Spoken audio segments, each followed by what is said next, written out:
Okay, so somebody sent a question. Okay.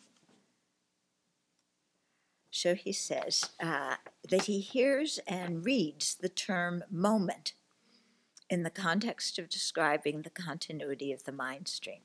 So moment by moment change, the present moment depending on the previous moment, and so on. And I can't figure out what a moment is.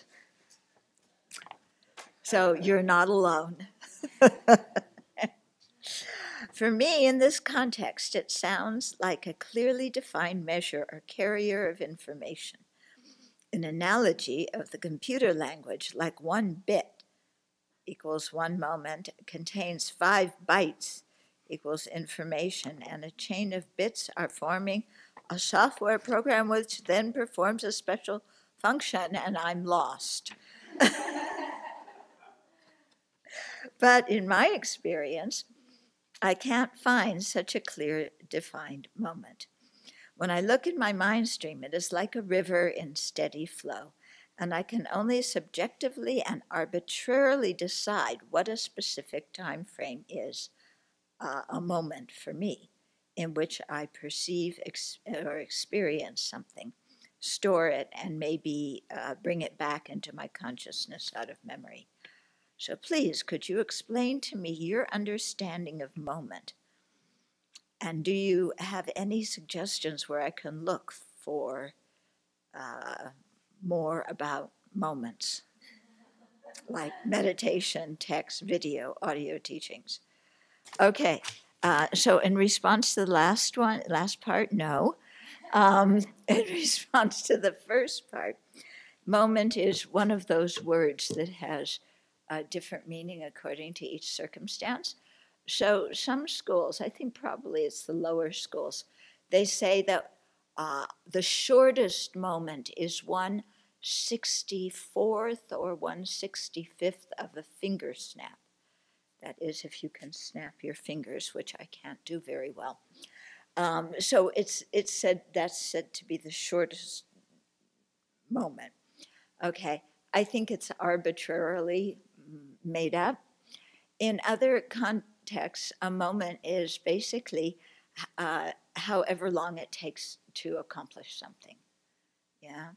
So when we talk, for example, of the uninterrupted path and the liberated path, then we're talking about however, the moment of the liberated path is however long that liberated path exists. There's no specifically defined length of time, okay?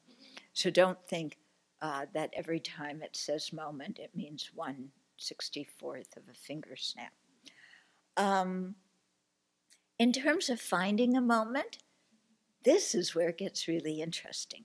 And this is what leads you into meditation on emptiness, is what can you isolate as the moment, as a moment. And in particular, it's interesting to try and find the present moment, since so many people, I don't hear my teachers talk about this, but Americans talk about living in the present moment, as if to negate the past and the future, whereas my teachers talk about, of course you live in the present, there's no other time to live, but you have an awareness of the past and awareness of the future, okay?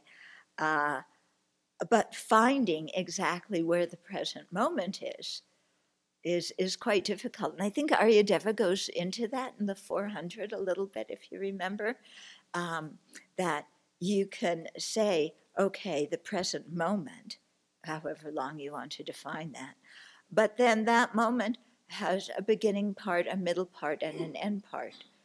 So which of those 3 parts of a moment is a moment? So maybe you choose the middle part, or the beginning or the end. It doesn't really matter, but whatever part you choose, it also has a beginning, a middle, and an end. And so as you go smaller and smaller into trying to identify exactly what the present moment is, you always come down to something with a beginning, middle, and end part.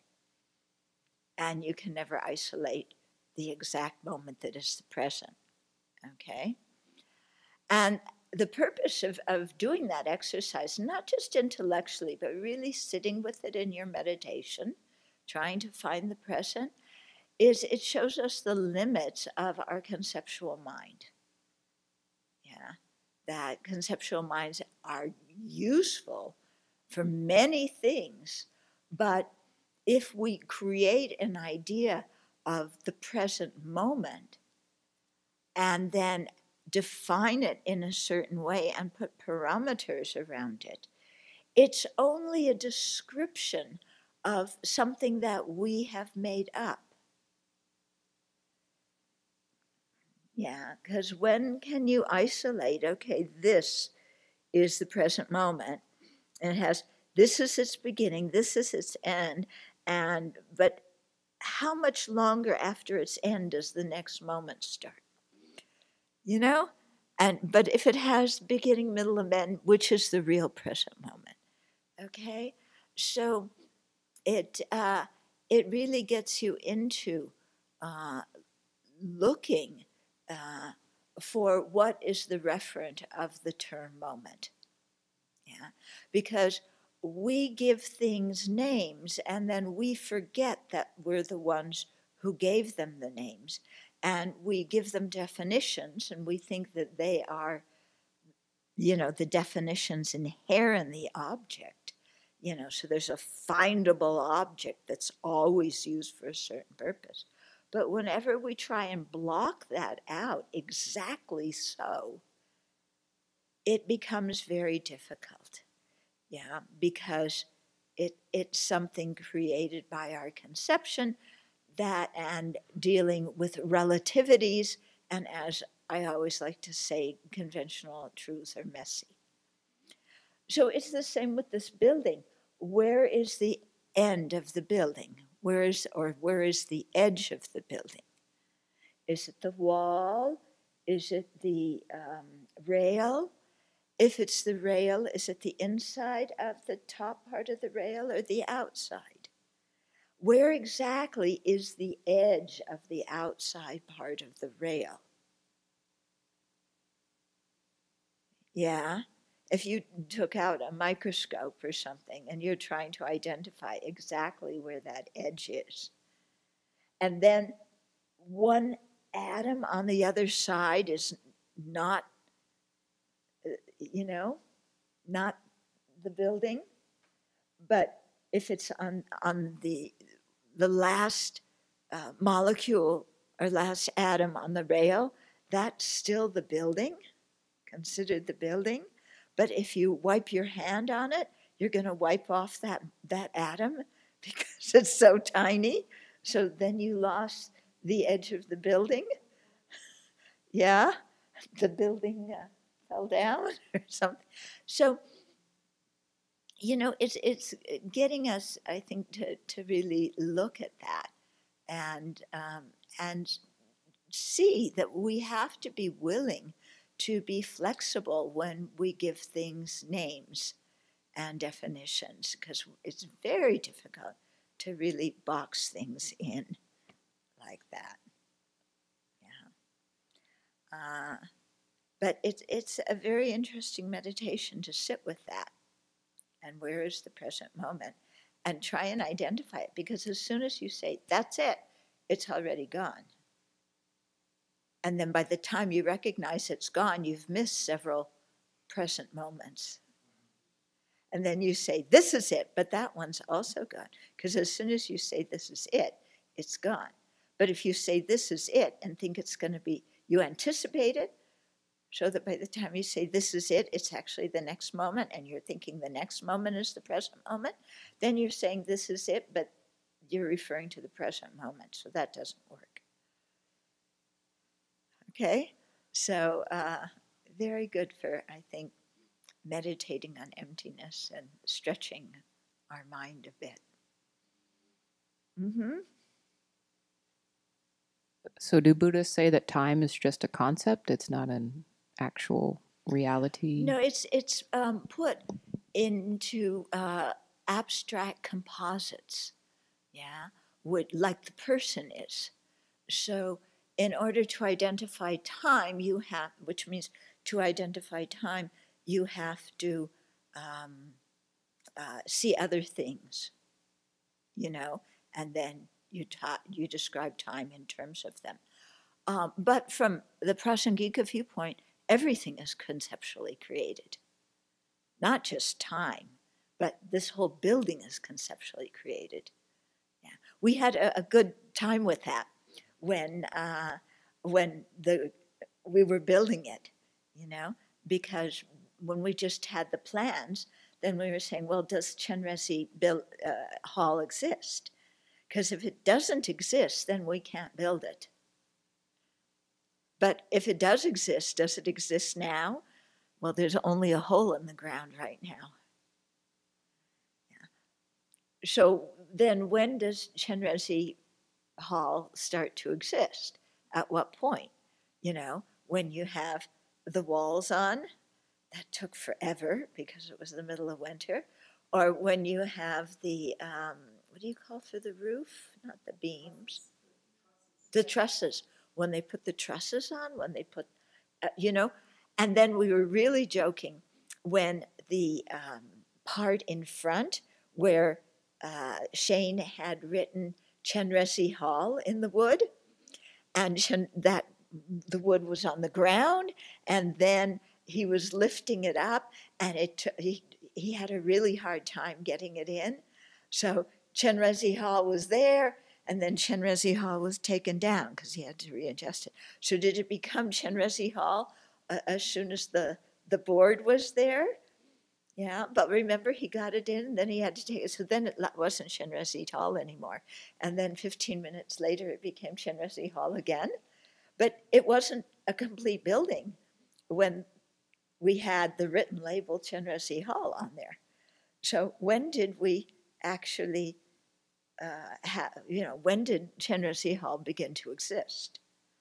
So Geshe Tekchok, when he was teaching, talked about an hour of time. And he said, what exactly makes an hour of time? Because an hour is composed, we say, of 60 minutes. Yeah, so when you have 59 minutes, you don't have an hour. You know, when you have 59 minutes and 59 seconds, you don't have an hour. But then when you have that extra second, then you have 1 hour. Yeah, but then of course, by the time you realize that several other seconds have gone by. So he was saying, what really makes an hour? Yeah. Is it the first moment? Is it the last moment? Is it the moments, some moments in between? What actually makes something become an hour? Yeah. And again, we can't really find what an hour is. Okay? So that is very similar to when you're looking for the I, the self. Is it in the body? Is it in the mind? And it sure feels like it's somewhere there, but what exactly can you pinpoint and say is the self? Or when you analyze the body, we feel we know what the body is, but what exactly can you pinpoint and say this is the body? So in the same thing with finding an hour, what makes something an hour? And where do you find an hour? Because actually, by the time you've measured an hour, the hour no longer exists. When you think about it, we have an hour of time. Actually, you don't, because as soon as you've marked off all of it, the hour is gone. Okay. So just more to think about in this, and it's designed to help us loosen up our tight mind.